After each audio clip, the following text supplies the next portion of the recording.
To business. It's a story we broke right here on ET Now over 24 hours back when we told you BharatPe, which is in the business of digital payments and lending to merchants, would be making its first ever acquisition.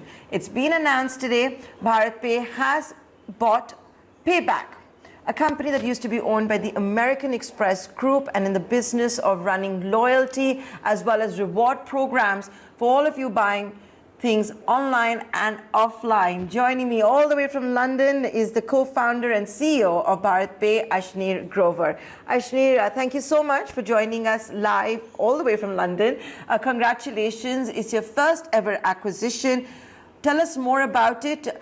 We know you're in the lead as far as PMC Bank goes, but tell us the rationale behind buying out Payback.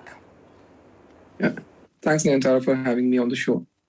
So if you look at Payback, it's probably the biggest loyalty program in India for retailers, right? So it has more than 100 million users on the platform. I mean, it's a common currency for very large retailers. So if you look at Big Bazaar, they used to run the loyalty on Payback. MobiKwik runs their loyalty on Payback. ICICI Bank's in-house loyalty program is Payback. So it's a common loyalty currency for a lot of retailers. And today, as we become the largest acquirer of offline retailers in India, we were thinking of building our own loyalty program. And therefore, when we looked at Payback, it made all the more sense because it's an up and running program. It has hundreds of millions of users. It has very select merchants on online and offline, which we can expand overnight by taking to millions of merchants on our platform. So that's the business in a nutshell, and therefore it made imminent sense for us to look at it from an acquisition perspective.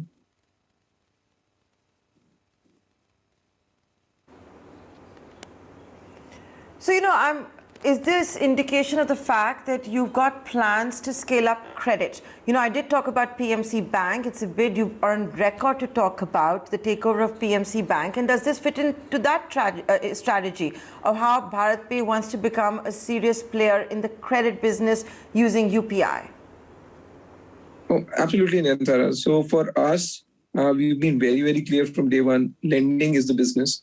Through our network of QR codes and card acceptance machines, we are powering $10 billion of transactions today, which lends us very well to actually extend credit to the merchant base. Now, as we are extending credit to the merchant base and becoming smarter about our underwriting, what we're also realizing is there's a very big opportunity on buy now, pay later side, which is the consumer side of lending. And there, in addition to lending to a merchant, we have enough data points to be even smart lenders to customers. So Payback over time will also evolve as a consumer side credit play for sure.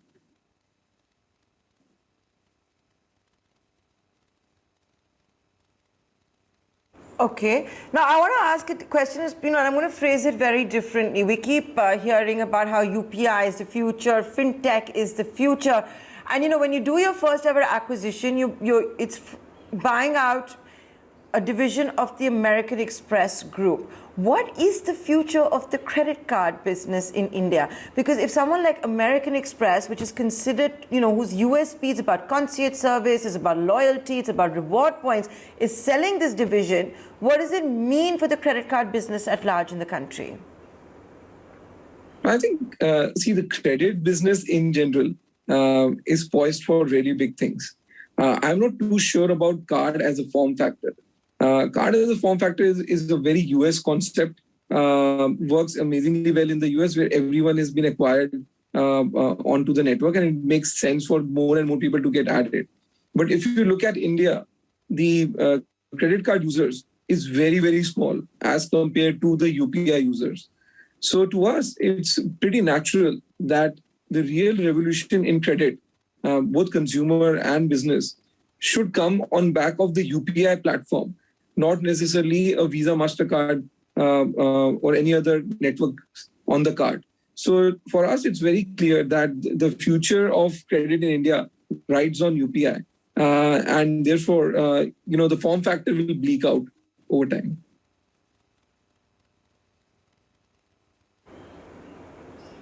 So, you talked to me about how you don't like to charge your merchants. You just said that in one of your answers. You said you're the largest, how you've got such a large merchant network.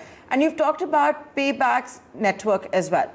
So is this, in a sense, a new business for you? Are you entering the consumer segment? Because, Payback would be servicing the retail consumer segment also, I'm sure, for all the clients of Payback you were talking about.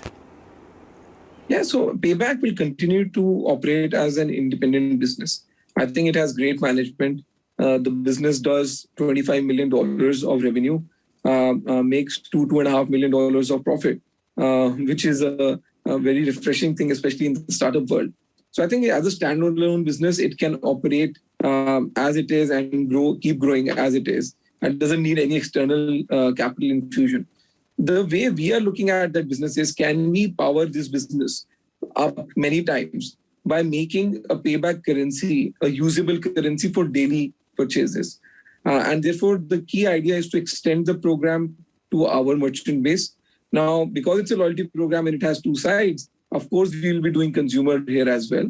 And therefore, the idea is not only to give the most superior loyalty experience to the consumer, but also graduate them to credit and give them an extremely superior experience of using credit and buy now, pay later on the app itself.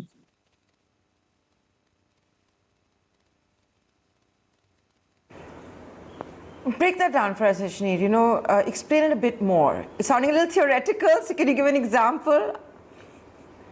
Yeah, so just to give you an example, my belief is that if you want to use credit, and let's say you want to buy something on EMIs, why does it have to be a mobile phone bought from an organized retailer, right? All of us make multiple expenses during the month. And whenever we are converting anything into an EMI, it's not that particular purchase, but it's the overall spend of the month, which you want to defer and pay out later, right? And therefore, what I want to do from a vision perspective is that every consumer, even if they're buying 50 rupees Golgappa in a Bengali market in Delhi, and they're buying that, they should be able to pay through credit. And they should not be looking for a card machine there and should not go through an elongated process of doing an EMI on that transaction. But essentially, the smallest and smallest of transaction, you should be able to pay through credit. And when the accumulated bill comes end of the month, you should be able to decide to convert it into EMIs, whether it's 3 months or 6 months. So from a vision perspective, that's what we want to do. We want to basically, against every spend, introduce the concept of an EMI. It can be as small as 50 rupees, need not be your smartest phone. It can be your Golgappa purchase every week.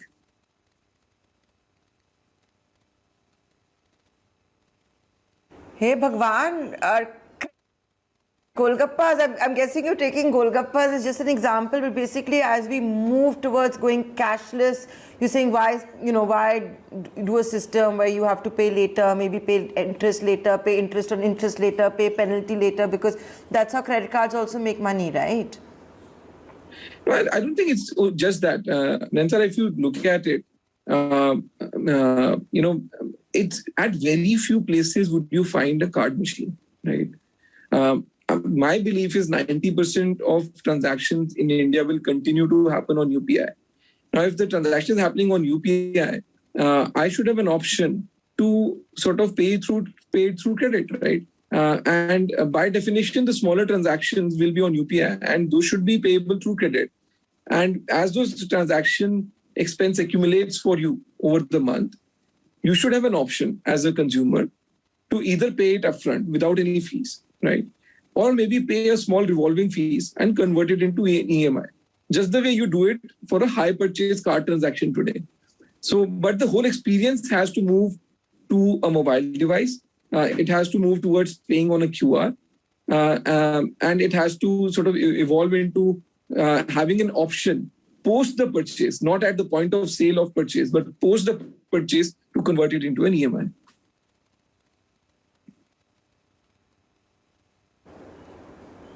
My final question to you, Ashneer, and then we have to wrap up. You are seen, that is BharatPe is seen as one of the front runners for PMC Bank. Any status update? Well, see, it's a 0-1 event, right? It happens, and you'll get to know it first.